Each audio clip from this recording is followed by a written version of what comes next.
नमस्कार, मैं हूँ सूर्य नारायण भारती। आप देख रहे हैं खगड़िया आर पार न्यूज। आर पार न्यूज में आपका स्वागत है। हम अभी आप देख सकते हैं अमनी पंचायत की विकास की बात हम कर रहे हैं कि जो वर्तमान मुखिया डब्लू पासवान जी हैं, उनके हम आवास पर ले जाते हैं जहां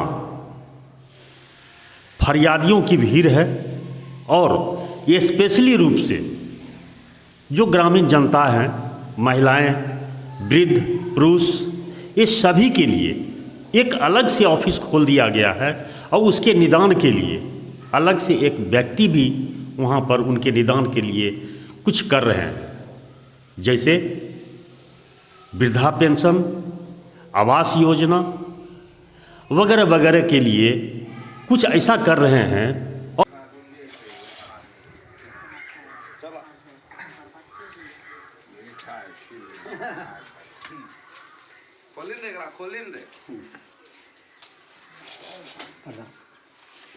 ठीक छियै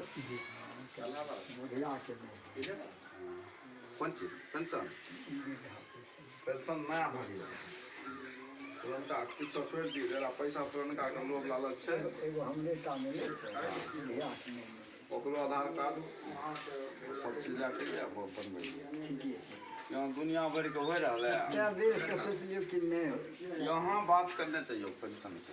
अच्छा ठीके छै और किनका खनी पूछनी है तकर के पास काम।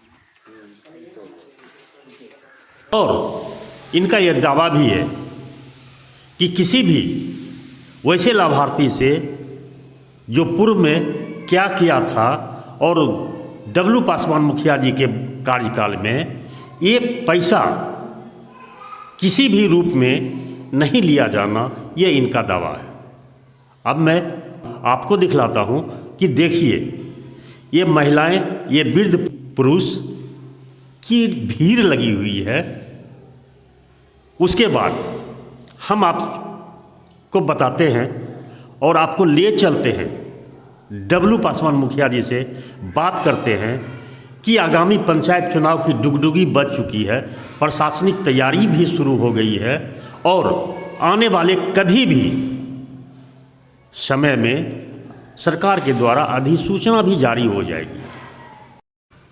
इस संबंध में हम पूछते हैं डब्लू पासवान मुखिया जी से कि आखिर अगला चुनाव में आप किस वादे के साथ चुनाव मैदान में आएंगे। इस संबंध में हम डब्लू पासवान जी से पूछते हैं इस पंचायत चुनाव में अब किस मुद्दा को लेकर आएंगे, चूँकि आपके सामने में मुद्दा भरमार है, बेरोजगारी भी भरमार है। हालांकि आपके द्वारा गली नली जल योजना के तहत सारा कार्य कर दिया गया है, फिर आगामी पंचायत चुनाव के बाद फिर किस मुद्दा को लेकर के आप आ रहे हैं? देखिए, सबसे पहली मुद्दा अभी हमारा है कि हर खेत तक बिजली और खेतों की सिंचाई के लिए नाला का बंदोबस्त करना, जो इसको हर खेत तक बिजली और पानी का व्यवस्था करेंगे। गांव में हॉस्पिटल नहीं होने के कारण जो हमारे ग्रामीण सब परेशान होते थे, उसके लिए भी एक स्वास्थ्य केंद्र का व्यवस्था कर दिया गया है वार्ड नंबर 5 में। वो भी मान के चलिए कि चुनाव तक में उसमें भी डॉक्टर उपलब्ध किया जाएगा। दूसरी बात है कि यहाँ पे हमारी सबसे बड़ी मुद्दा है कि गांव के बच्चे को खेलने के लिए मैदान की ज़रूरत है। उनके लिए भी हम एनओसी के लिए सरकार को हम लिखे हैं। जब एनओसी मिल जाएगा तो हम उसको भर करके एक ग्राउंड बनाएंगे। दूसरा, हम यहाँ पे एक मंडी टाइप का जो होता है हटिया, वो उसको बनाने का काम करेंगे, लगाने का।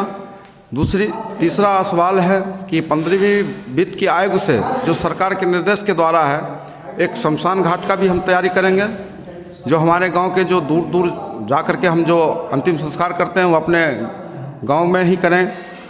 तीसरा मुद्दा मेरा है कि सबसे अहम मुद्दा है कि सरकार की जो भी योजना है हमारे कार्यालय में ही हो, और इसके लिए मैं लगनशील से सरकार पंचायत भवन का जो निर्माण है उसको भी करवाने का हम काम करेंगे, जो हम सारा चीज़ पास कर करके रखे हुए हैं।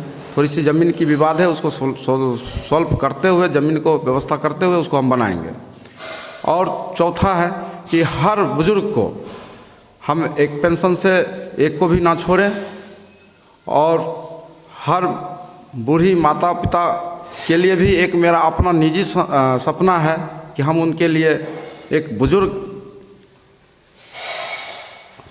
आश्रम का हम तैयारी करेंगे अपने निजी भावना से कि जो भी हमारे भाई लोग अपने माता पिता को जो दिक्कत देते हैं उसको आराम से हम अपने आश्रम में रखेंगे और अपने माता पिता के जैसा सेवा करेंगे। क्या शुभ नाम होगा आपका? मेरा नाम डब्लू पासवान, ग्राम पंचायत राज अमनी के मुखिया प्रतिनिधि।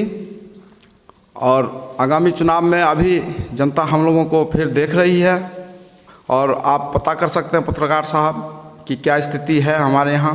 चलिए, बहुत बहुत सपना कि जो वृद्ध माता पिता को उनके पुत्र के द्वारा प्रताड़ना किया जाता है, उनके लिए भी ये वृद्धाश्रम खोलने का इनका सपना है।